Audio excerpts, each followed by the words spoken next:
जाइबा कि ना जाइबा बोले के जाके तो ही जलवा ये चढ़ैया ए अमरेश भैया देवघर जाइबा कि ना जाइबा बोल बम बोला ताड़ी देह करी आइल गेट पे सिपाही दूगो डंडा लेके आइल डंडा बाजा तो सिपाही जलवा ढार ले बेदार तनी खोल दी के बढ़िया ये बाबा तनी खोल दी के बढ़िया जलवा ढार लेवे दी तनी खोल दी के बढ़िया जलवा ढार लेवे दी चला चला चला बोला के धाम चला गंगा से जलवा भरला कांधे पे कमर लेला कटी जाई रैया कठिन बात बोला कमरिया बोल बम बम बम बोलो गणेश भगवान की जय बोला तलही चिरैया तलवा में बोला तलही चिरैया सड़किया पे बोला हो बन मोरवा सड़किया पे बोला हो बन मोरवा तलवा में बोला तलही चिरैया सड़किया पे बोला हो बन मोरवा माटी के गगरिया बाबा के हियाल जो गई माटी के गगरिया बाबा के हियाल जो गई गगरिया में लागाले भामरवा गगरिया में लागाले भामरवा जब से पिया गए परदेसवा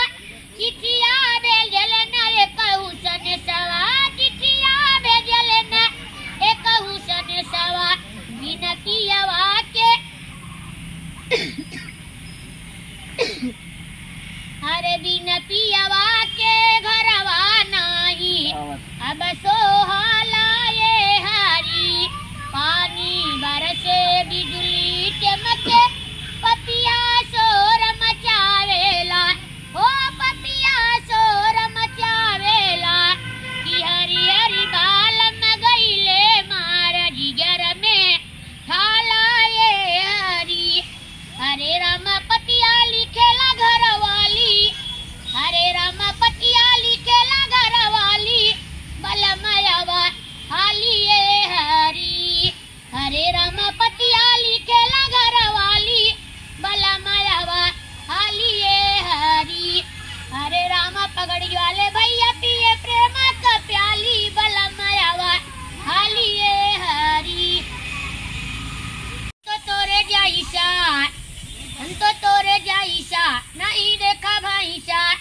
पगड़ी वाला के देहिया बड़ी के गुरुजी ओरा चाहे छोड़ दे तो हार मरजी नो नो नो नो नो नो नो नो नो नो नो नो नो नो नो नो आंटी हम तो तोरे जाइसा नहीं देखा भाईसा देहिया में तोहरे गजब फुर्ती बड़ा जालीदार बतोहर कुर्ती